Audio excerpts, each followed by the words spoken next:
Our first recipe, a classic drama, was inspired by dramatic films throughout the history of cinema, like It's a Wonderful Life, All About Eve, Great Expectations, and American Beauty.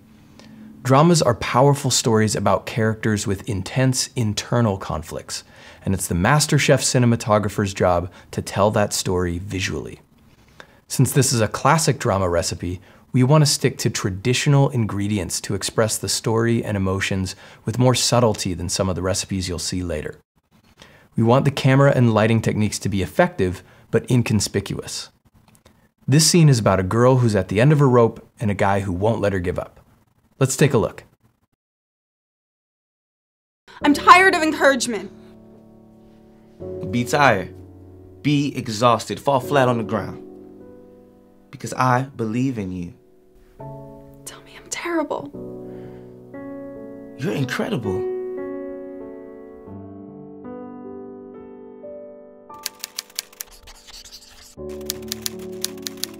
The three main ingredients to our classic drama recipe are bright sunlight, motivated by the windows behind the characters, soft, broad lighting that still shapes on their faces, and a slow dolly move.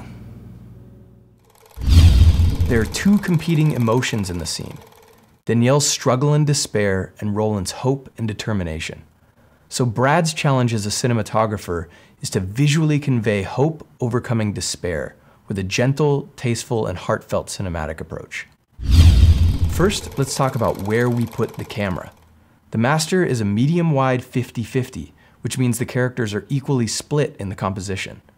The camera isn't favoring one or the other, because this scene is about the two of them being there for each other. We want the audience to feel like they're on equal footing. The camera is at about eye-level height. We don't want the audience to feel superior or inferior to the characters. We should be right there with them. For the wide, you'll notice that we drop the camera just a hair below the eye line to get a more attractive composition, but it's not so low that you feel like you're beneath them. The singles are traditional over-the-shoulder medium shots that push into close-ups.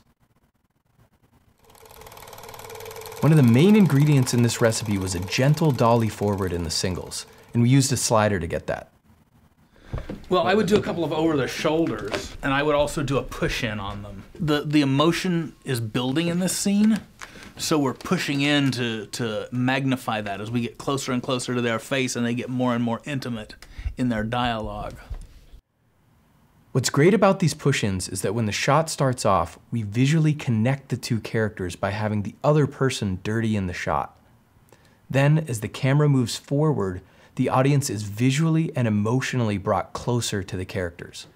It parallels the scene by bringing the viewers closer to them as they grow closer to each other. We planned and timed the pushes so that we go slowly from mediums to close-ups, right at the emotional climax of the scene.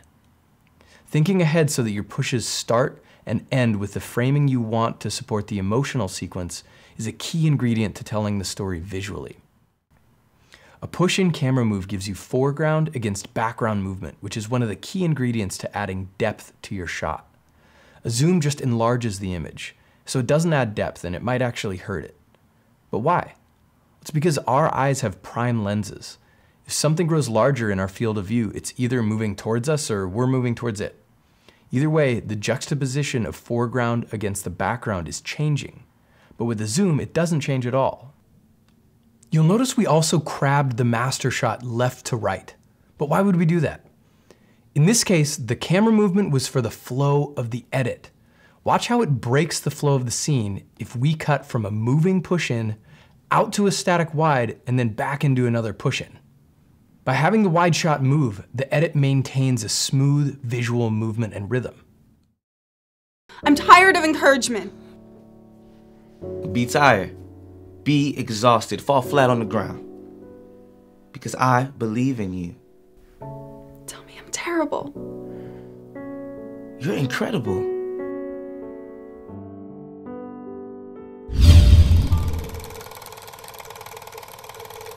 In terms of editing, just to know which kinds of shots cut together nicely and which kinds of shots that the editor may need in terms of B-roll and pickups and inserts. Just like master chefs can imagine what a gourmet dish will taste like before they even start cooking, a master cinematographer can visualize the final edit in their heads before they even start shooting the first scene.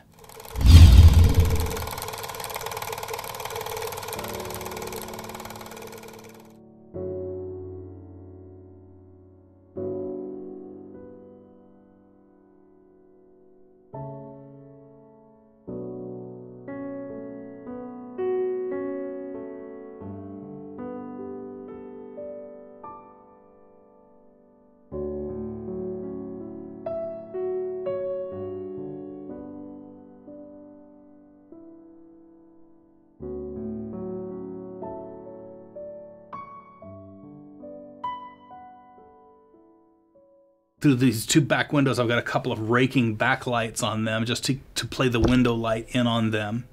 And then for her face, I've got a light in a bounce board, and everything has full blue on it to color correct it for daylight.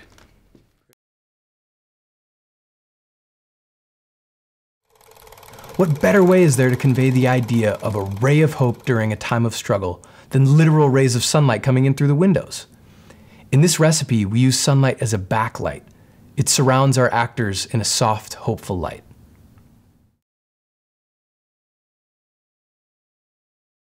Brad's third main ingredient for this recipe was soft, broad key light. This is a tender, gentle scene, so the last thing we wanted was harsh lighting that would create hard shadows. We wanted soft light, but with a contrast ratio that would still make it feel dramatic. Take a look at the singles. The light wraps softly around their faces. Now look at the shadows. The shadows fall off softly, but there's still enough modeling to create some texture and depth. We retained some dark areas. So in this scene, we use sunlight and shadows to represent hope overcoming struggle. The final touch in this recipe is how we graded the scene in post-production. Here's the source footage.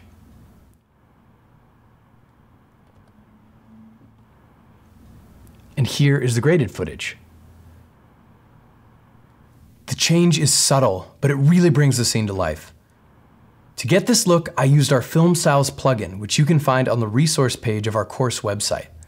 I used the Film Look slider, which gives the image a richer, more film-like look. Then I made the midtones and the highlights pop with an effect that we call magic, which is also part of the FilmStyles plugin. Since these changes made the image just a little too bright, I used another layer of color correction to bring down the exposure in the highlights and midtones, but just a little. Then I warmed up the midtones and then added our Technicolor plugin, which simulates the 3-strip color process to get this classic film look. The Technicolor plugin is part of the FilmStyles plugin pack and can also be found in the resource section of our course website.